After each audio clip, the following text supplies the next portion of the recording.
자, 여러분, 우리 지난 시간에 이어서 유전자 변형 농상론에 대한 토론을 보고 있는데, 지난 시간의 내용을 잘 복습해 주시기 바랍니다. 지난 시간에 논쟁이나 쟁점, 반대 신문식 토론을 배웠는데, 우리 지난 시간에 1라운드까지 간 것 같아요. 한번 보시면은, 입론, 교차신문, 반론, 최종 변론, 이 순서로 진행된다고 되어 있죠. 여기 찬성 측이 두 사람이 있고 반대 측이 두 사람이 있는데 1, 2, 1, 2 이렇게 생각해 보시면 찬성 측이 먼저 입론을 하잖아요. 그럼 반대 측이 교차신문을 해요.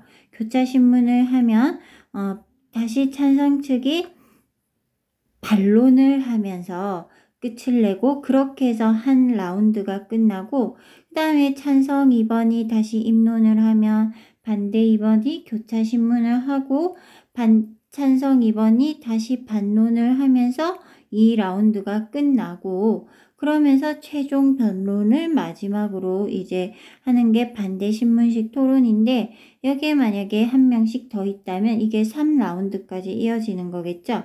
그러니까 이게 마치 그 1대1 대결이에요. 요 둘이 이렇게 붙고 이렇게 둘이 이렇게 붙는 거예요. 그러면 우리가 지난 시간에 어디를 보았었냐면은 지금 찬성 측이 입론을 했죠. 유전자 변형 농산물 GMO라고 하는 거를 찬성을 했잖아. 찬성 측의 입론에 따르면 세계 만성 기아 인구가 지금 많다. 식량이 부족하기 때문이다. 심각하다라고 했는데 그에 대해서 반대가 지금 교차신문을 통해서 이렇게 추측 아니냐 이렇게 말을 했어요. 그 다음에 이제 사회자의 역할 같은 걸 받고 우리가 사실논제, 가치논제, 정책논제 이런 걸 배워보았습니다. 기억해 보세요. 앞에 영상 보시면서 그 다음에 이제 입론 보시면은요. 다시 반대가 입론을 하는 거예요. 그리고 나서 교차신문을 이렇게 합니다. 이렇게 찬성이 반대돼서 교차신문을 막 하는 거예요. 그렇게 해서 이렇게 우리 지난 시간에 끝났는데 무책임하게 이를 데 없는 것이다. 이런 거는 예의에 어긋나는 것이라고 지금 사회자가 제재하면서 사회자의 역할에 대해서 한 번 더 살펴보았습니다. 그런데 여러분 지금 교차신문을 할 때 찬성 1이 입론을 한 후에는 반대 2가 교차신문을 하고 있고 반대 1이 입론을 한 후에는 찬성 2가 교차신문을 하고 있는데 우리 교과서에서는 그 토론대마다 달라요. 교차신문에 찬성 1이 입론을 했을 때 다른 팀의 반대 1번, 반대 2번, 반대 3번 전부 다 이렇게 교차신문을 보통 다 할 수 있습니다. 우리 교과서는 지금 찬성 1이 입론을 했을 때 반대 2가 교차신문하고 반대 1이 교차신문을 했을 때 찬성 2가 교차신문을 하는 이런 지금 구조로 되어 있는데 이 부분은 별로 신경 안 쓰셔도 될 것 같아요. 보통 교차신문은 이제 반대측 상대방 측 누구나 이렇게 궁금한 것에 대해서 다 질문하고 그거 이제 입론을 한 사람이 그에 대해서 시간 안에 답변을 하는 거예요. 알겠죠? 자, 그건 신경 안 쓰셔도 될 것 같고요. 입론, 교차신문, 반론이 이렇게 라운드마다 반복되어 간다는 거 그리고 최종 변론으로 끝난다는 거 그런 것만 아시면 될 것 같고요. 토론 대회마다 이제 대회가 어떤 주제로 어떤 방식으로 이루어지고 또 몇 명이 참가하는가에 따라서 이 순서는 지켜지진 않고 대회에 따라 달라지기도 해요. 보통은 이제 사회자가 소개하는 것까지 있는데 규칙 같은 거 나와 있지만 보통의 대회에서는 규칙까지는 대회 안에서 설명을 안 하고 사전에 미리 다 숙지시키도록 합니다. 왜냐하면 시간이 걸리기 때문이죠. 그러니까 그 참가자들한테 뭐 규칙을 설명하는 거는 안 하는 경우가 많아요. 지금 우리는 사회자의 역할이 여기서 봤을 때 간단하게 이 정도로 설명을 하고 있는데, 여기 사회자의 역할을 보면 논제를 소개하고 규칙을 알리고 뭐 이런 게 지금 나와 있는데, 보통의 대회에서는 이런 거는 생략을 합니다. 미리 다 숙지를 시키고 아주 간략하게 말하기도 해요. 자, 그리고 사회자는 당연히 그 토론자들이 미리 제출을 한단 말이야. 그래서 그걸 보면서 토론을 준비해서 진행을 하는 거예요. 가장 중요한 게 논제에서 벗어나지 않도록 이렇게 토론을 좀 이렇게 논제를 너무 벗어나서 사고가 많아서 마치 배가 산으로 가는 것처럼 그런 상황이 된다면 그런 흐름을 끊어줘서 다시 논제로 돌아오게 하는 것도 사회자의 역할이고요. 공정성을 유지하는 게 참 중요하다고 했죠. 왜냐하면 시간 안에 토론이 돼야 되는데, 그럼 어떻게 공정성을 유지해야겠어요? 바로 질문의 기회, 답변의 기회를 동등하게 주는 거겠죠. 그리고 발언 시간도 똑같이 부여하는 것이 바로 공정성을 유지하는 데 가장 객관적인 지표가 됩니다. 이 사람한테 발언 기회 3번 줬으면 저 사람한테도 발언 기회를 3번을 주면 되고, 이 사람한테 답변할 시간 2분 줬으면 저 사람한테도 답변할 시간을 2분을 주면 되는 거예요. 근데 발언 기회를 줬을 때 제가 3번 했으니까 너도 3번 발언해 라고 줬을 때 거부하면 억지로 시킬 필요는 없겠죠. 그러면 우리 지난 시간에 요 부분까지 했는데 3쪽까지 했는데 4쪽부터 한번 이어서 보도록 하겠습니다. 자, 입론 찬성 2가 이제 입론을 하거든요. 한번 들어보도록 할게요. 우리 측은 지구 환경을 생각해서라도 유전자 변형 농산물의 재배를 확대해야 한다고 주장합니다. 그동안 농민들은 작물의 생산성을 높이기 위해 농약, 제초제, 화학 비료 등을 점점 더 많이 뿌려왔습니다. 그래서 토양은 산성화가 되었고 공기는 더러워졌으며 수질 오염도 심각한 실정입니다. 유전자 변형 기술로 잡초나 해충에 강해진 작물을 키우면 농약이나 제초제, 화학 비료의 사용량을 감소시켜 환경 오염을 줄이는 데 공헌할 수 있습니다. 또 최근 화석연료의 고갈과 지구온난화 문제로 친환경 에너지에 관심이 커지고 있는데, 유전자 변형 농산물을 이용하여 바이오 에너지를 생산하면 이산화탄소의 배출을 감소하는 효과를 얻을 수 있습니다. 바이오 에너지란 생물 자원에서 얻는 에너지를 말하는데, 실제 옥수수와 같은 전분을 발효하여 생산한 바이오 에탄올을 자동차 연료로 사용하는 연구가 성공했다고 합니다. 이처럼 유전자 변형 농산물은 미래 지구 환경을 깨끗하게 만드는 데 큰 도움을 줄 것입니다. 자, 지금 찬성이 입론에 들어봤어요. 찬성 측은 아시다시피 유전자 변형 농산물의 재배를 확대해야 한다고 주장하고 있고, 반대 측은 반대를 하고 있었잖아요. 그러면 두 번째 입론이거든요. 찬성이니까. 첫 번째에서 지난 시간에 찬성일이 입론했을 때는 근거를 뭘로 들었어요? 바로 식량난을 들었잖아요. 기아가 심각해지고 있다. 그거는 식량난 때문이다. 그래서 유전자 변형 농산물 재배 확대를 통해서 식량을 대량 생산해서 공급해야 한다라고 했는데, 반대 측에서 뭐라고 반론을 했어요? 이거는 식량이 부족해서가 아니다. 식량은 충분하다. 배분의 문제다.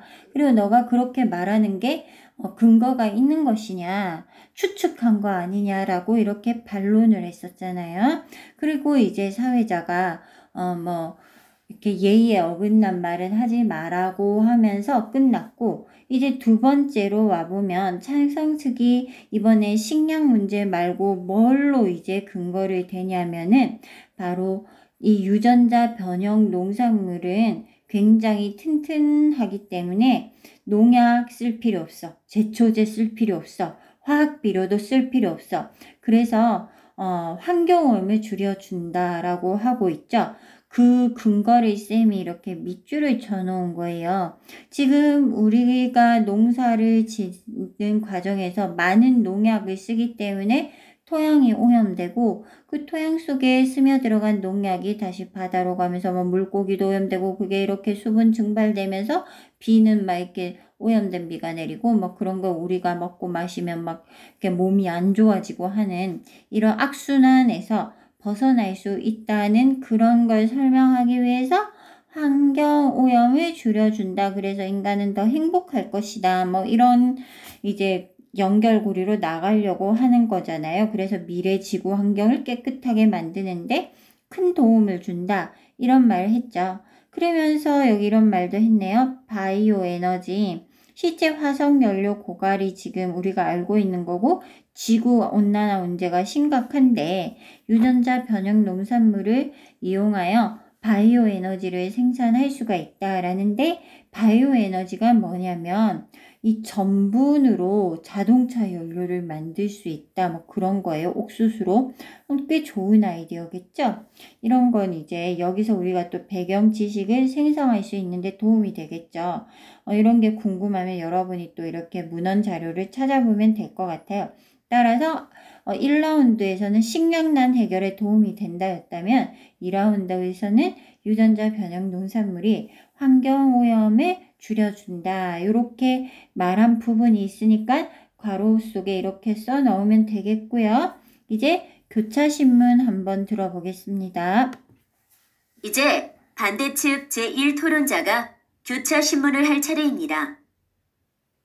교차신문. 농약을 처음 사용했을 때에도 미래에 환경오염이 발생할 것을 예측하지는 못했을 것입니다.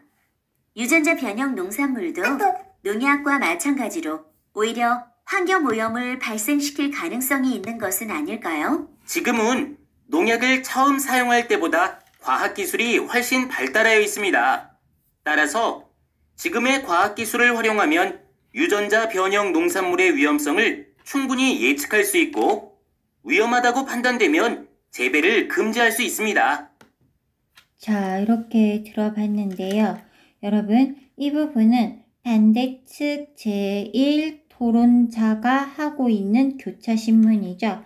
보다시피 찬성이가 입론을 했기 때문에 반대1이 찬성이에게 공격을 하는 거잖아요.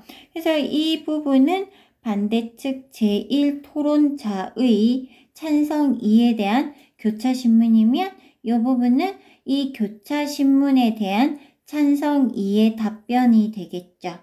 그렇게 토론 순서를 알아라고 이렇게 한번 해봤고요. 그 다음에 이제 사회자가 또 토론을 진행시키는 거 보세요. 네.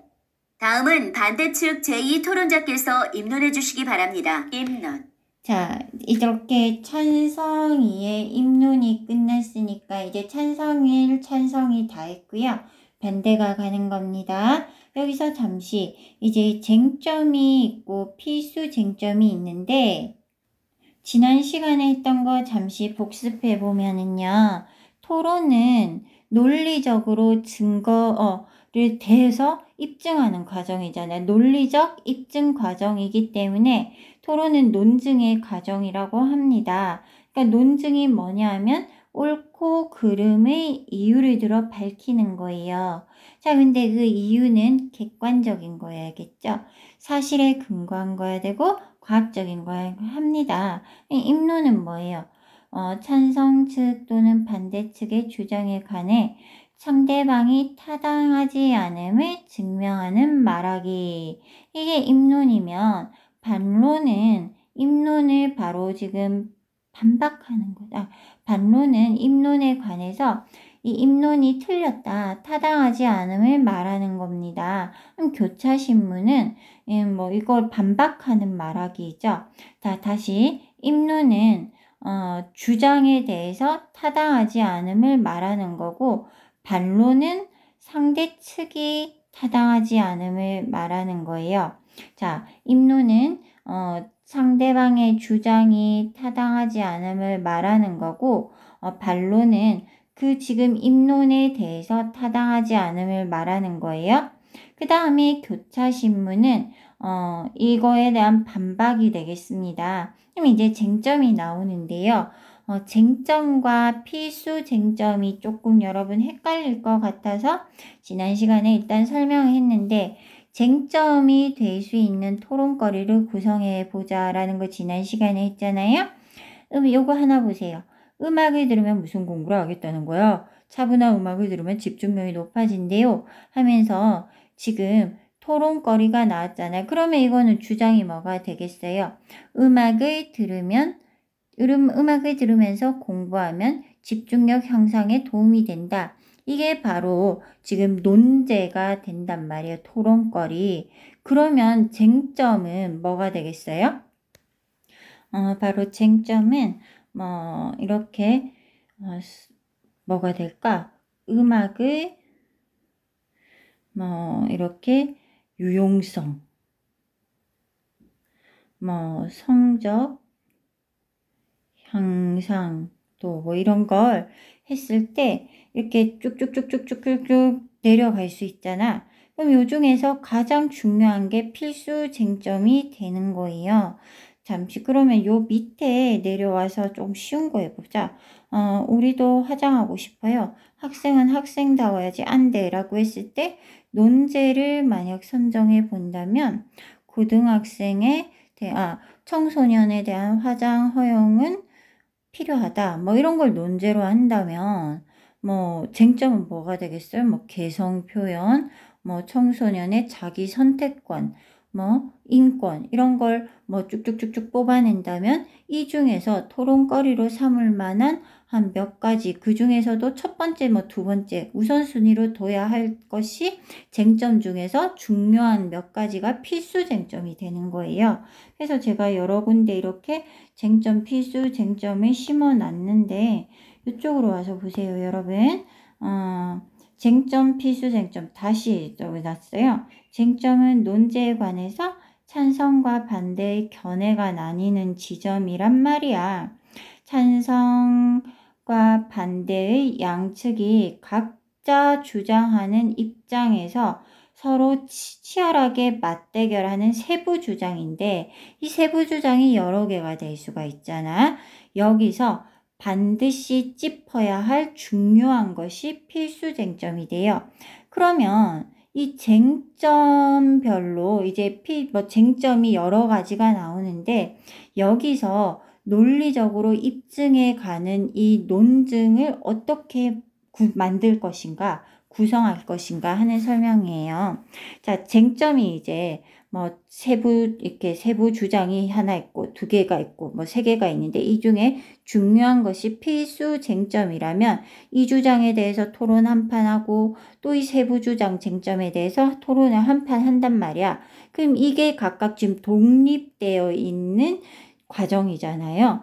요 과정에서 논증을 어떻게 구성하고, 요 과정에서 논증을 어떻게 구성할 것이냐 했을 때는 찬반 양측의 주장이 있어야 되고, 이 주장을 뒷받침해주는 근거가 있어야 되고, 자, 우리 잘 보세요. 근거하고 이유하고 달라요. 자, 이 근거에 기반을 둔 주장을 가능하게 해주는 게 이유인데, 선생님, 이유나 근거나 같은 거 아니에요? 라고 했을 때, 근거라는 것은 사실이고 과학이고 객관적인 거여야 돼요. 그러면 이유는 뭐냐면은 이 주장에 실현할 수밖에 없는 필요성이에요. 이 주장을 실현해야 아프리카의 기아 어린이들이 굶어 죽지 않을 수 있다. 이 주장을 실현해야 사람들이 건강해질 수 있다. 이 주장을 실현해야 전쟁을 막을 수 있다. 이 주장을 실현해야 청소년들이 좀 더 행복해질 수 있다.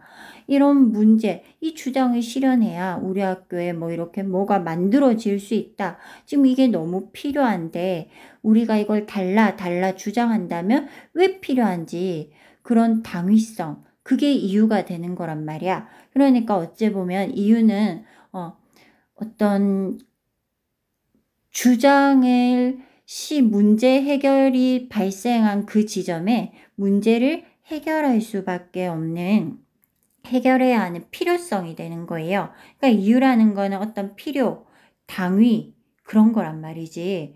그러면은 이 근거라는 것은 그에 대한 앞에 있었던 실제 사례, 연구 보고, 이걸 꼭 해야 하는데 필요한 뭐 비용, 비용이 얼마 안 든다던가, 뭐 앞에 사례들, 그런 것들이 다 근거가 되는 거예요.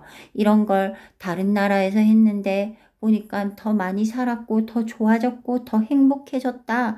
연구하니까 이런 보고가 있다. 신문 기사에 이런 것이 있다. 이런 게 바로 근거가 되는 겁니다. 이유와 근거가 다르다는 것은 알겠죠? 문제 해결이 발생한 지점에서 대립이 생기고, 그 대립을 하는 그 양측의 입장이 바로 주장이 되는 거겠죠. 그러면 이유는 뭐냐면 그 입장을 실현하기 위한 요구, 어떤 필요란 말이야. 그럼 근거는 그것을 실현시키기 위해서 이제 무장하는 거죠. 여러 가지 과학적인 사실들, 사료들이 바로 근거가 되는 겁니다. 그러니까 주장을 뒷받침하는 거는 아주 탄탄한 근거고요. 이유라는 것은 이 주장이 나올 수밖에 없었던 이 둘러싼 이 모든 상황이 바로 이유가 되겠죠. 그림으로 나타내면. 그럼 요 밑으로 잠시 내려와서 이 그림을 잠시 볼게요. 이 그림은 5쪽입니다, 여러분. 자, 정책 논제의 필수 쟁점과 논증 과정이라고 했는데, 우리 지난 시간에 논제를 배웠어요. 논제 종류. 그러면 논제 종류 한 번만 더 보고 갑시다. 자, 논제는 여러분 3가지로 나눌 수 있다고 했어요. 사실 논제가 있고 가치 논제가 있고 정책 논제가 있는데, 사실 논제는 사실 여부에 대한 주장을 담으니까 사실 이게 참인지 거짓인지 판별이 나버리면은 토론하기가 대단히 어려워요. 그리고 가치 논제는 옳고 그름을 따지는 가치가 반영되는 거니까 어느 상황, 어느 문화권에 가느냐에 따라 가치가 달라질 수가 있다는 거예요. 뭐 사형제도 같은 거는 가치 논제로도 다루어질 수 있고 정책 논제로도 다루어질 수가 있는 거겠죠. 심각한 범죄를 저지른 사람의 인권이 중요한가? 그런 건 대단히 가치의 문제잖아요. 그 사람에 대한, 그러면 그 범죄자에 대한 처벌은 어떻게, 어디까지 허용되어야 하는 거는 또 가치 논제를 딛고 만들어진 정책 논제가 되는 거니까, 이런 건 좀 가치 논제는 다루기가 어렵다는 거. 그래서 사실 대부분의 토론은 정책 논제를 두고 이루어지는 경우가 많습니다. 자, 어떤 정책을 할까 말까, 요런 거. 요게 바로 정책 논제가 되는 거겠죠. 이 정책을 했을 때 좋을까 안 좋을까, 해야 한다 말아야 한다 했을 때 이런 비슷한 정책을 실현시켜서 어땠는지 뭐 보고하는 사례들, 연구 보고서나 논문, 뭐 기사 이런 걸 찾아보, 책 이런 걸 찾아보면서 정책 논제에 대한 토론을 할 수가 있겠죠. 그래서 정책 논제가 토론에서 가장 많이 이루어지는 논제가 되는데, 그래서 쌤이 적어봤어요. 토론은 대체로 정책 논제를 둘러싸고 이루어지는데, 이때 우리가 이제 쟁점이 있잖아요.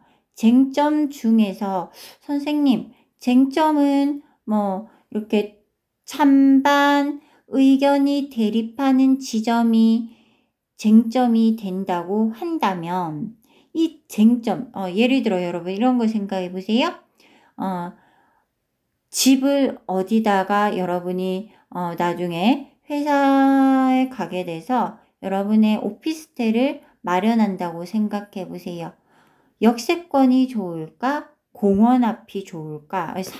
이렇게 자연 환경이 어우러진 공원 앞이 좋을까라고 했을 때, 역세권에 해야 한다라고 마음에서 생각할 수도 있고, 공원 앞을 해야 한다. 지하철은 멀지만 이렇게 생각할 수도 있을 때 역세권에 해야 한다. 뭐 출근 시간, 출퇴근 시간을 줄여줄 수 있다. 공원 앞에 해야 한다. 맑은 공기와 운동, 이런 상쾌함 이런 걸 더 느끼는 게 중요하다라고 했을 때 출퇴근 시간에 대한 게 쟁점이 될 수도 있고 건강과 여가가 또 쟁점이 될 수도 있는데 여기서 이제 필수 쟁점을 가리는 거겠죠. 출퇴근 시간 문제, 비용 문제 뭐 이런 거 건강 여가 그럼 이런 걸 하려면 출퇴근 시간이 중요하다라고 해서 역세권에서 해야 한다면 출퇴근 시간을 줄여주는 게 이 삶에서 얼마나 중요한 것인지 또 비용은 얼마나 줄일 수 있고 시간을 아껴서 뭘 할 수 있는지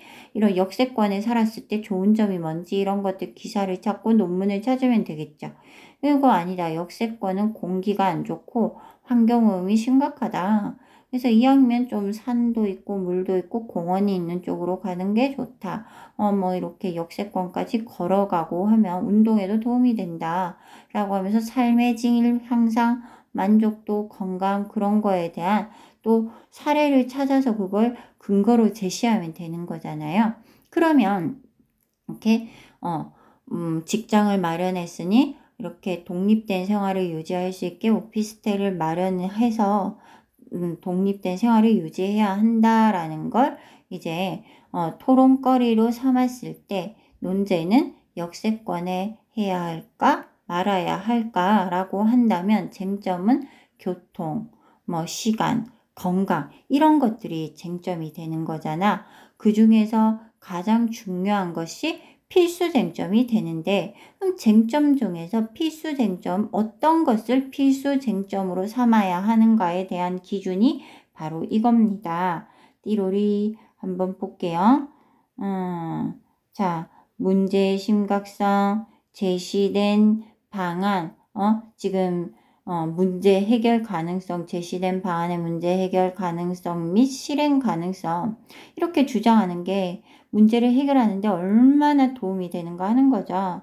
그리고 지금 제일 중요한 게 사실 돈이잖아요. 그래서 이 돈을 들였을 때 효과가 얼마나 나타나는가. 돈 많이 들었는데 효과가 안 나타나면 안 되겠죠. 우리 다들 가성비 좋아하잖아요.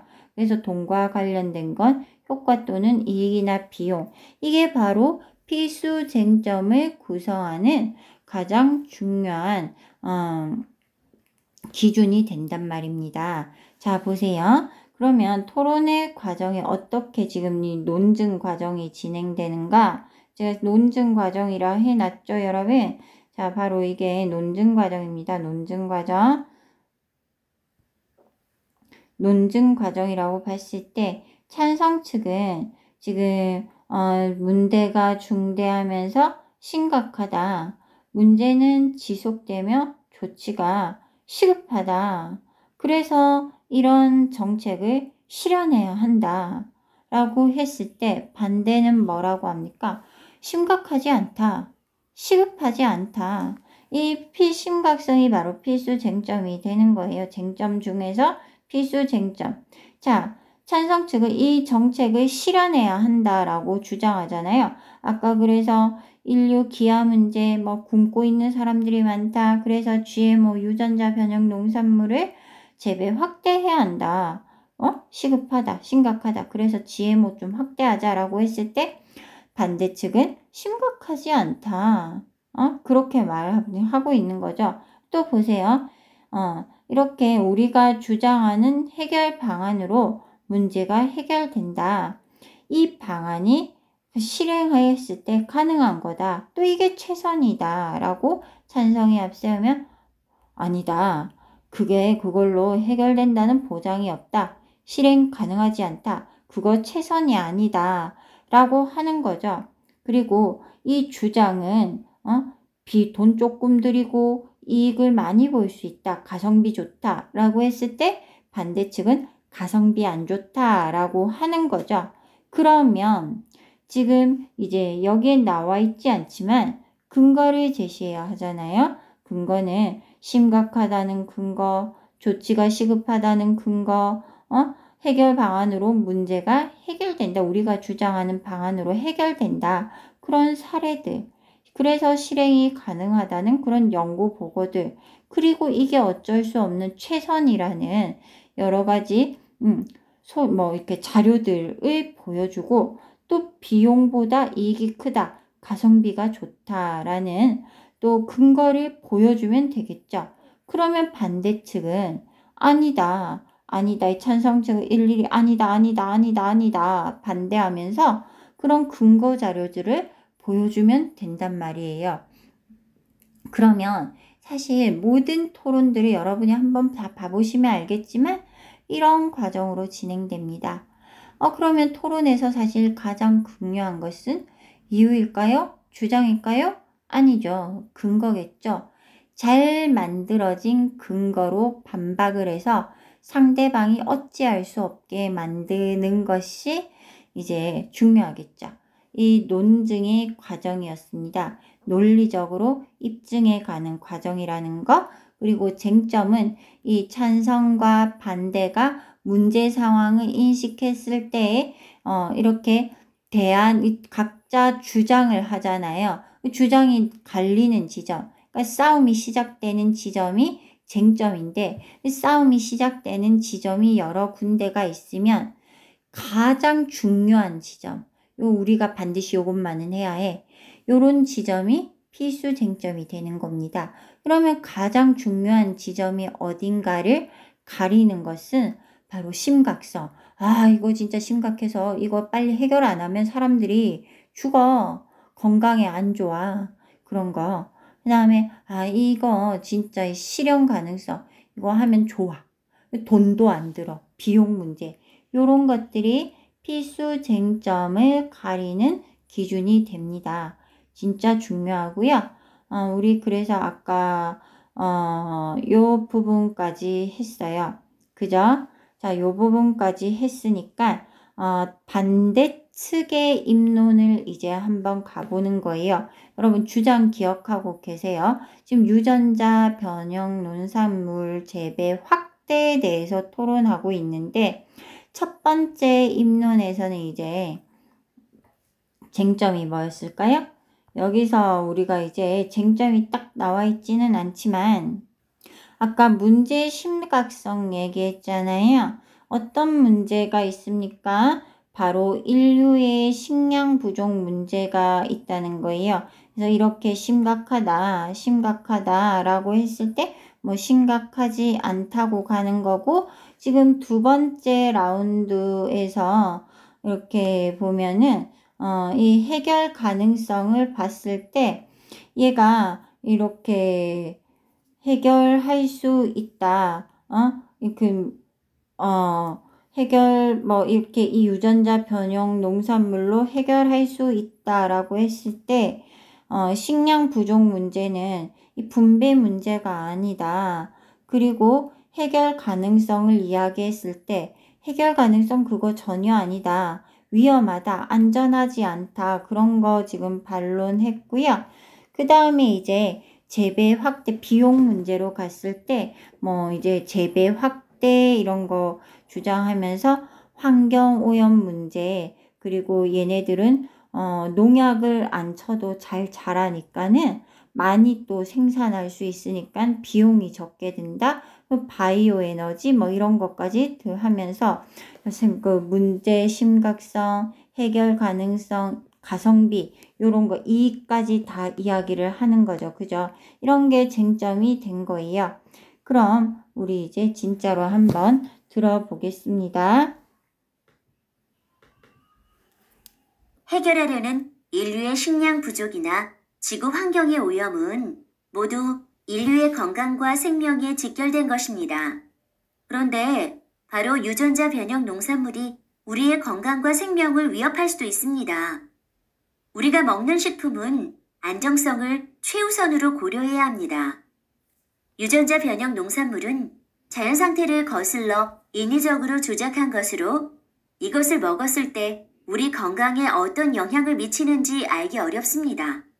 즉, 유전자 변형 농산물의 안정성에 대한 과학적 근거가 밝혀지지 않고 있는 것입니다.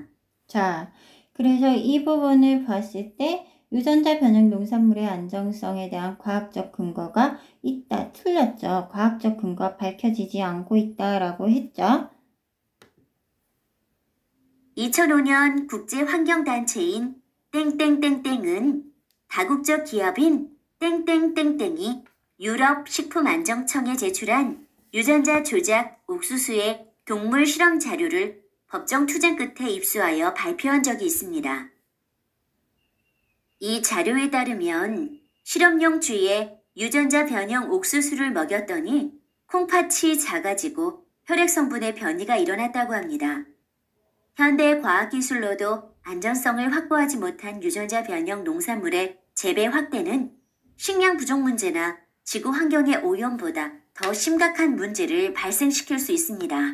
자, 이 부분을 읽어보니까 유전자 변형 농산물의 재배 확대는 심각한 문제를 발생시킬 수 있다. 이 부분 맞겠습니다. 동그라미죠.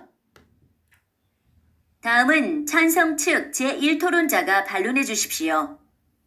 반론. 반대 측에서 유전자 변형 농산물의 안정성 문제와 지구 환경 문제를 비판하셨는데 이는 막연한 두려움이 부른 거부감으로 볼 수 있습니다. 예전에는 품종이 좋은 벼를 얻는 데에 오랜 시간이 걸렸습니다. 유전자 변형 기술은 이처럼 오랜 시간이 걸렸던 개량을 단기간에 실시한 것입니다. 그렇지만 유전자 변형 농산물의 위험성을 우려하는 목소리를 알고 있기에 업체에서는 개발 단계에서 위험성이 조금이라도 있을 것으로 예상되면 더는 개발을 하지 않습니다. 개발 후에도 일반 농산물보다 더 엄격하고 철저한 검사를 거칩니다. 이제는 유전자 변형 농산물에 대한 막연한 두려움의 시선을 거두고 오히려 재배의 확대 방안을 모색할 때입니다. 라고 봤을 때, 자, 지금 찬성 1은 반론은 어떻게 합니까? 유전자 변형 농산물에 대해 두려워해야 한다? 아니다. 두려움을 시선을 거두라고 했으니까 이거 틀렸죠? 자, 그 다음 이제 마지막 최종 변론 갑니다. 이제 토론의 마지막 순서로 양측 토론자들이 최종 변론을 하겠습니다. 반대 측부터 말씀해 주시죠. 최종 변론. 유전자 변형 농산물의 안전성에 대한 끊임없는 논란이 제기되면서 이에 대한 거부감이 전 지구적으로 커지고 있습니다. 거부감. 유전자 변형 농산물이 안전하다는 주장에 대해서 전 지구적으로 거부감을 갖고 있다. 유럽연합은 28개 회원국 중 19개국에서 유전자 변형 농산물의 재배를 금지하기로 했습니다. 2015년 10월 기준, 심지어 에티오피아처럼 기아 문제로 허덕이는 아프리카 국가들조차 유전자 변형 농산물의 원조를 받지 않겠다라고 선언했습니다. 장기적으로 볼 때 인체에 어떤 악영향을 줄지, 자국의 농업에 어떤 영향을 줄지 알 수 없다는 판단 때문에 이런 결정을 내린 것입니다. 유전자 변형 농산물은 자연물이 아니라 과학기술이 만들어낸 인공물입니다. 자, 여러분, 지금 반대인은 최종 변론으로 생명의 근원을 조작하는 유전자 변형 농산물의 위험성을 내세우고 있습니다. 그에 대한 근거로 이런 자료들을 제시하고 있죠. 생명의 근원을 조작한다는 부분이 밑에 나오는데 한번 들어봅시다. 한마디로 유전자라는 생명의 근원을 마음대로 조작한 결과물이라는 것입니다. 인공물이기에 안전성과 환경에 미치는 영향을 쉽게 파악하기 어렵습니다. 이처럼 유전자 변형 농산물은 농산물을 기르는 농부에게도 그 농산물을 구입하는 소비자에게도 우리 모두가 살아가는 지구 생태계에도 걱정거리만 안겨줄 뿐입니다. 따라서 우리 측은 유전자 변형 농산물의 재배 확대를 반대합니다. 끝으로 찬성 측 제2토론자는 최종 변론해 주십시오. 최종 변론. 지금까지의 과학기술의 발전사를 보면 새로운 과학기술에 대해 늘 우려와 반대가 있었지만 결국 기우였음이 밝혀졌습니다. 자, 기우 뜻 여기 있습니다. 쓸데없는 걱정을 기우라고 하죠. 시험관 하기 기술이 위험하다며 강력하게 반대했던 1970년대의 상황을 지금은 상상이나 할 수 있을까요? 유전자 변형 농산물도 마찬가지가 될 것입니다. 인구의 증가와 산업화로 경지 면적은 점점 줄어들고 있습니다. 또 환경 보존의 필요성에 따라 비료나 농약을 함부로 사용할 수 없는 데다가 기후변화에 따른 자연재해로 지구의 농업 환경은 갈수록 어려워지고 있습니다. 또한 석유를 비롯한 화석연료의 고갈로 신재생에너지 개발이 요구되고 있습니다. 식량 문제, 환경 문제, 에너지 문제가 인류의 생존을 위협하는 오늘날 이 문제를 모두 해결해 줄 수 있는 것이 바로 유전자 변형 농산물입니다. 따라서 저는 유전자 변형 농산물의 생산과 유통을 확대해야 한다고 강력히 주장합니다. 자, 여기까지 들어봤을 때 유전자 변형 농산물에 대한 우려는 기우라고 하고 있죠. 그러면서 시험관하기에 대한 반대가 심했던 1970년대 상황을 또 근거로 들었습니다. 그러면서 식량이나 문제나 지구 환경 문제, 에너지 문제 해결하기 위해서 유전자 변형 농산물을 좀 이렇게 재배를 확대해야 한다고 강력히 주장하는 겁니다. 여러분 여기서 따라서 이렇게 주장에 대한 마지막 방점을 확실하게 찍어주는 거죠? 네, 양측 모두 수고 많았습니다. 찬성 측과 반대 측에서 다양한 자료를 준비하여 주장을 명확하게 전달해 주셨습니다. 박수와 함께 토론을 마무리하겠습니다. 감사합니다. 유전자 변형 농산물의 재배 확대에 관한 토론, 지금부터 자, 이렇게 살펴봤고요. 이제 프랑켄슈타인 소설 한번 볼게요. 인간의 지적 호기심은 과학을 진보시키고 윤택한 삶을 만들어주지만 때론 그 호기심으로 인해 예기치 못한 상황이 발생하곤 합니다.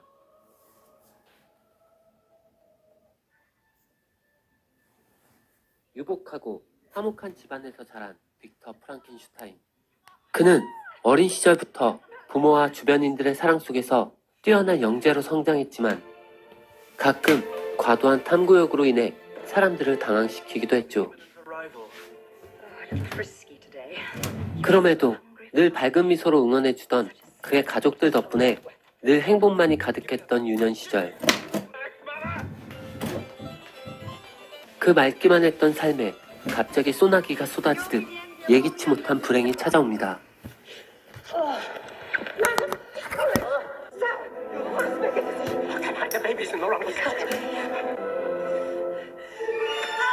그의 어머니가 동생을 낳던 중 목숨을 잃고 만 것이죠.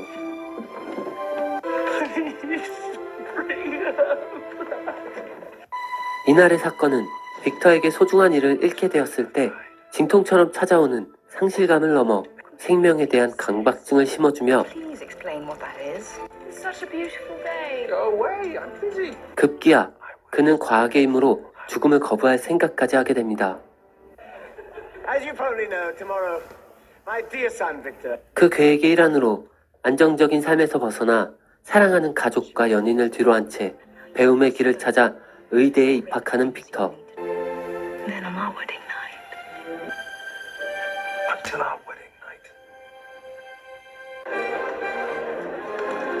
But knowledge is our motto. Easily forgotten by you young men. Reality. But surely, Professor, philosophical approaches. Philosophical? 죽음과 창조에 대한 탐구욕으로 가득한 그의 호기심은 첫날부터 교수들에게 찍히는 처지로 만들어버리고 Fanatical, fantastical speculation. That's unfold, Frankenstein.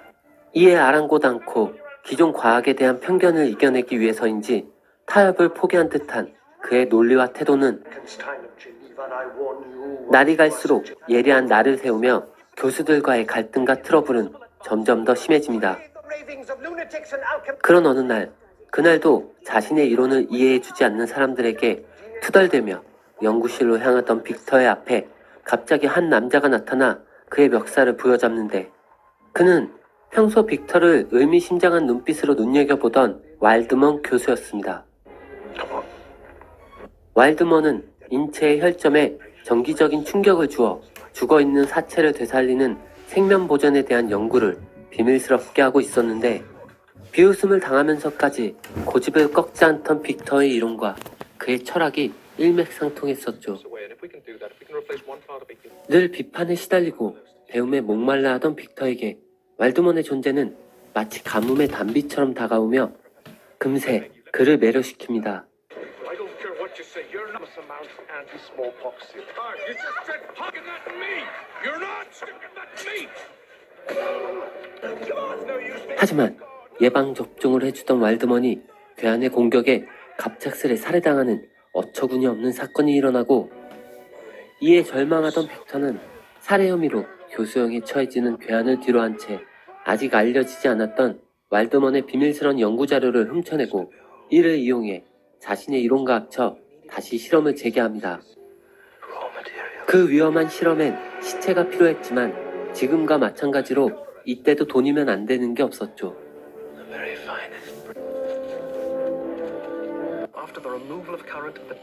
그리고 얼마 뒤 험난했던 그 노력이 빛을 발하며 개구리의 시체를 되살리는 데 성공한 빅터. That's the combination. That's it.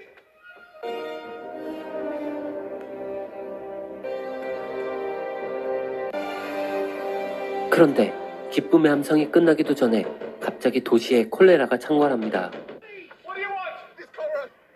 뒤이어 계엄령까지 선포되며 상황이 안 좋게 급변하자 이를 걱정한 빅터의 연인 엘리자베스가 그를 데려가기 위해 직접 찾아오는데 We have to leave. It isn't safe. No, I have to stay. Well, let me help you. No, that's impossible. 하지만 그녀는 상처만 받은 채 되돌아가게 됩니다. 빅터는 이미 실험에 미쳐 있었죠.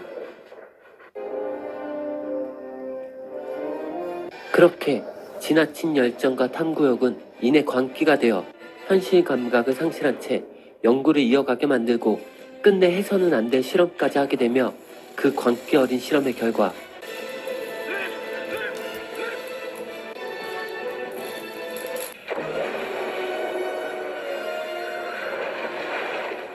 죽음을 엮어낸 그만의 창조물을 탄생시킵니다.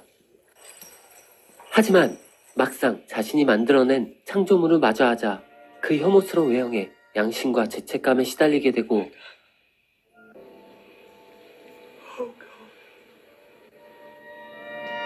이내 뒤늦게 이성이 돌아온 그는 자신의 연구 결과물을 모두 파괴하기로 결심합니다. 하지만 몰려오는 피곤을 이기지 못하고 잠이 들어버린 사이 창조물이 눈을 뜨게 됩니다. 혼미한 정신으로 실험실을 배회하던 창조물. 그는 허기진 배를 채우기 위해 무작정 집을 나서 시장가에 나오는데 거품은 사라지는 것? 광고가 잠시 나왔어요.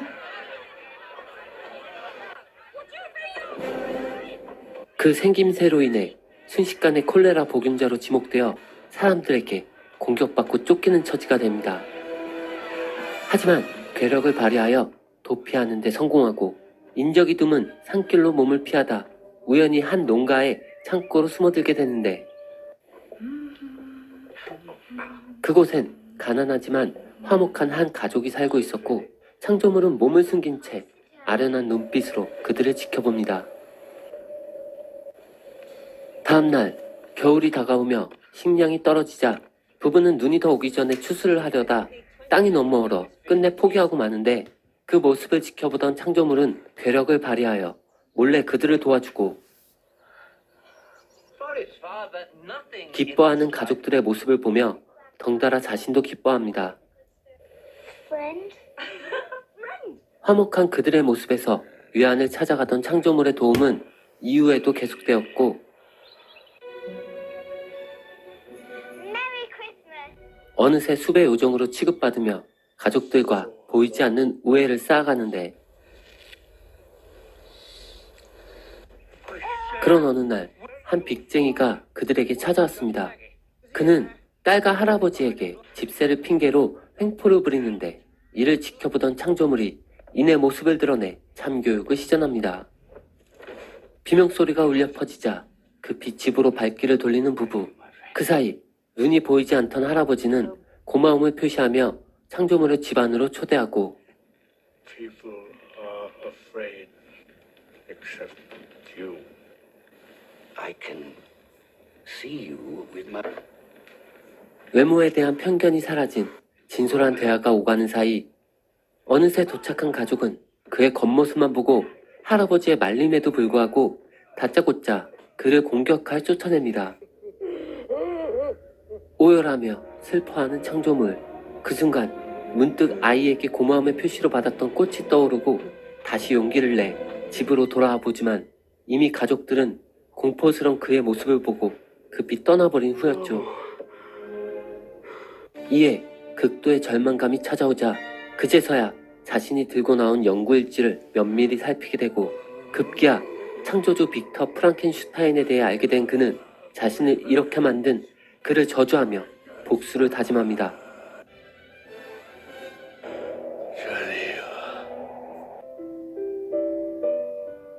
한편 엘리자베스와 제의한 빅터는 다시 행복을 찾아 집으로 돌아와 있는데 두 사람은 어린 시절부터 꿈에 그리던 결혼을 준비하고 있습니다.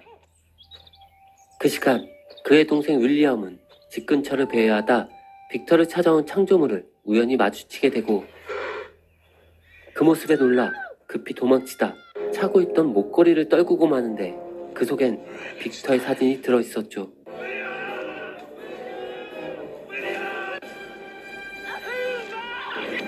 결국 윌리엄은 분노에 가득 찬 창조물의 손에 목숨을 잃게 됩니다. 그때 실종된 아이를 찾다가 지쳐 헛간에서 잠시 잠들어 있던 여성에게 몰래 목걸이를 건네 넘기는 창조물.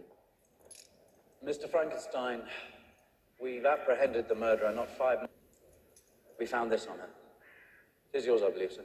그녀는 그 목걸이로 인해 억울하게 누명을 쓰게 되고 아이의 죽음에 분노한 폭도들의 손에 목숨을 잃고 맙니다.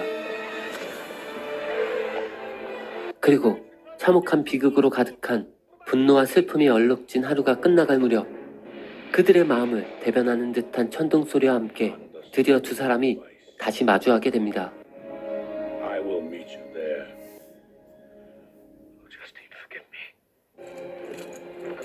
다음 날 빅터는 창조물을 없앨 계획으로 홀로 그를 찾아가는데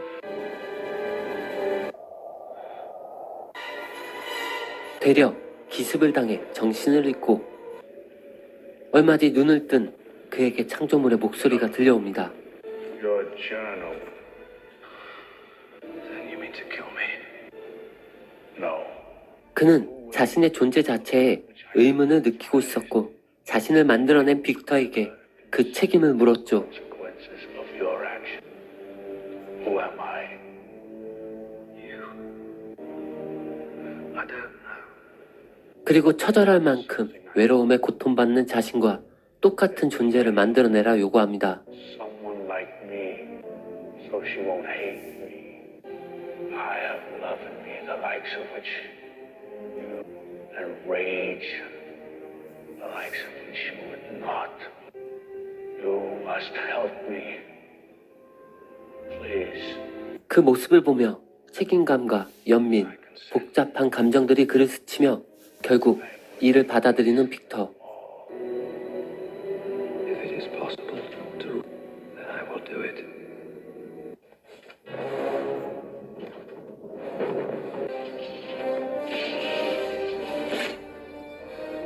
그런데 하필 창조물이 얼마 전 폭도들에게 살해당한 여성을 자신의 연인으로 선택하며 문제가 생깁니다. Nothing more. Your 그 여성은 빅터와 어린 시절부터 함께 자라 가족과도 다를 바 없는 사이였죠. 그로 인해 상황은 다시 파국으로 치닫게 되고 deny me my wedding night. I will be with you on yours. Let's try enough. If they fail, we've up. 급기야 빅터는 사람들과 함께 창조물을 사냥하려 하고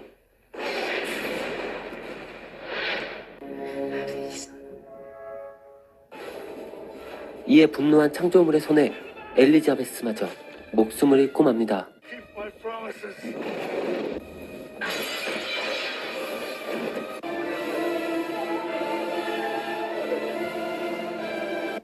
Then there's nothing left to lose. Nothing but your soul. 눈이 돌아간 빅터. 이성을 잃은 그는 그녀를 살리기 위해 다시 한번 하지 말아야 할 실험을 재개하는데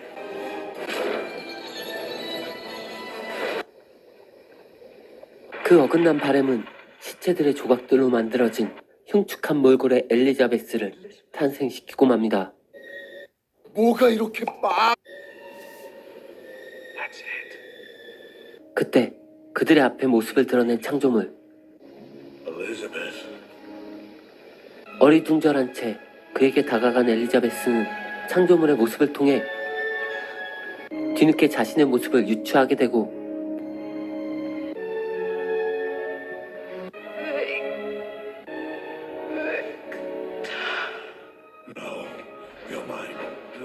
자신을 두고 다툼을 벌이고 있는 두 사람을 뒤로 한 채 괴물이 되어 살아가느니 차라리 목숨을 버리는 선택을 합니다.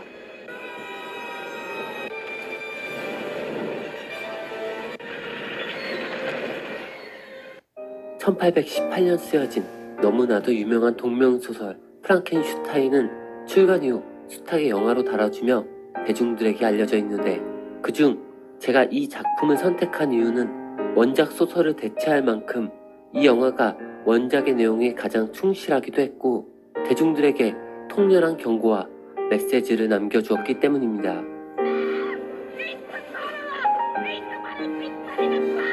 영화 속에서 죽음과 탄생은 늘 동전의 양면처럼 함께하고 있는데 그 자연적 법칙을 자신의 이기적인 호기심과 욕구로 거부하려 했던 빅터로 인해 많은 비극이 초래됩니다.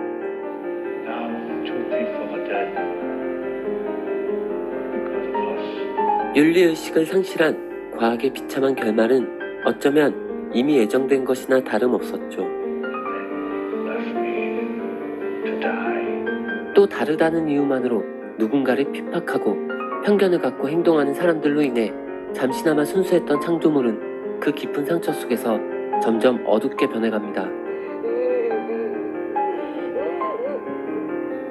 심지어 창조주마저 외면한 탈출구가 보이지 않는 고독의 감옥에 갇혀 자신의 의지에 상관없이 태어날 때부터 사랑받을 권리를 잃어버렸죠. 엘리자베스의 완전한 죽음 이후 종적을 감춘 창조물 빅터는 그 흔적을 찾아 뒤를 쫓습니다. 하지만 잡힐 듯 잡히지 않는 창조물로 인해 점점 지쳐가던 와중 우연히 북구점을 탐험하던 윌튼 선장일행과 마주친 빅터. 오랜 추적 속에서 생명의 불씨를 잃어가던 그는 자신의 죽음을 예감하고 마지막으로 자신의 이야기를 털어놓고는 이내 눈을 감으며 고달펐던 인생의 종지부를 찍습니다. 그제서야 그의 곁으로 찾아와 애달픈 눈물을 흘리는 창조물.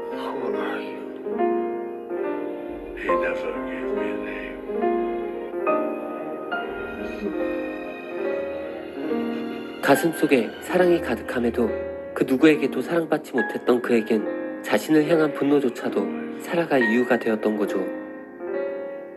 그렇게 삶의 목적을 상실한 채 서로를 연료 삼아 살아가던 두 존재는 마지막을 함께 불태우며 사라집니다.